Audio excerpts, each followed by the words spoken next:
Halo semuanya, perkenalkan nama saya Gloria Octavian Storus, NIM 051398245 dari Program Studi Sistem Informasi.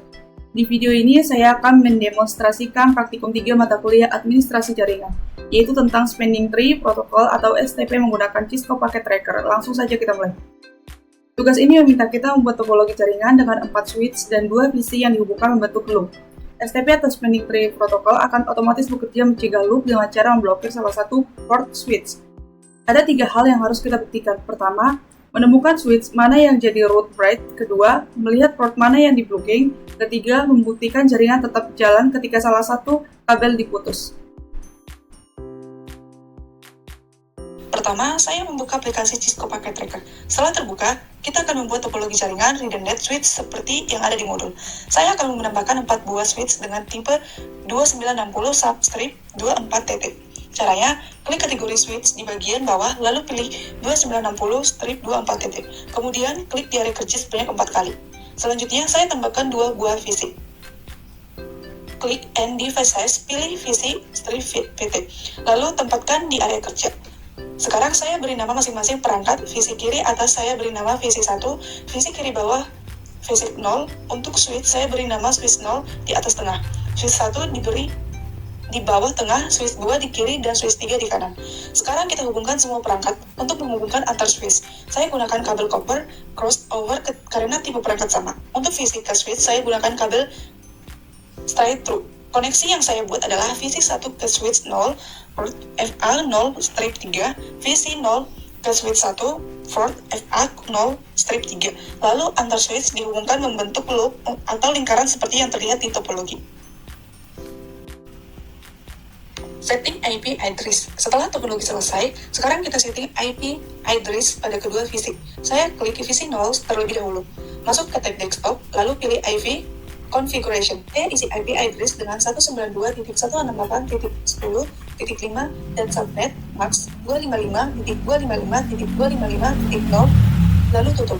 Sekarang VC 1 caranya sama. Klik VC 1 desktop, IP configuration, isi IP address 192.168.10.10, subnet max 255.255.255.0, tutup.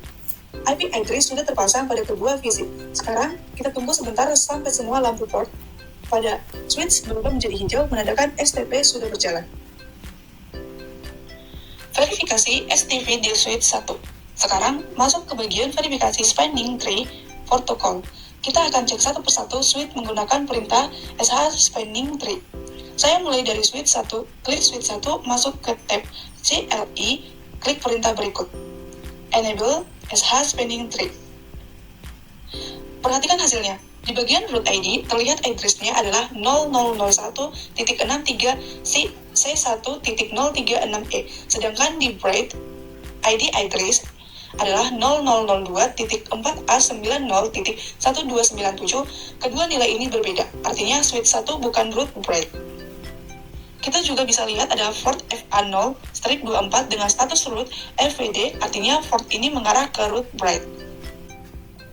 Verifikasi STP di switch 3. Sekarang kita cek switch 3, klik switch 3, masuk ke CLI, ketik perintah Enable sh Spending Tree. Perhatikan hasilnya.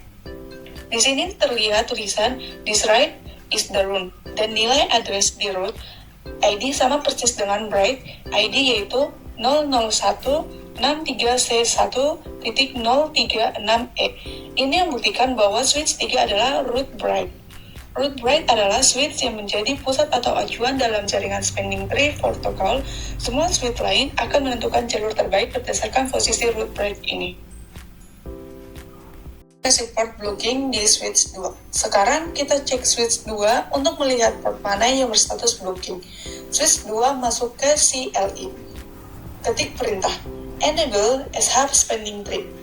Perhatikan bagian interface di bawah ini. Terlihat port FA0-23 berstatus Alt BLK. Artinya port ini sedang dalam kondisi blocking. Port yang blocking ini sengaja dimatikan oleh STP untuk mencegah terjadinya loop dalam jaringan. Inilah cara kerja Spending Tree Protocol, yaitu memutus salah satu jalur yang bentuk loop agar data tidak berputar terus-menerus. Sekarang kita masuk ke video 2. yaitu verifikasi koneksi antara VC0 dan VC1 menggunakan perintah ping.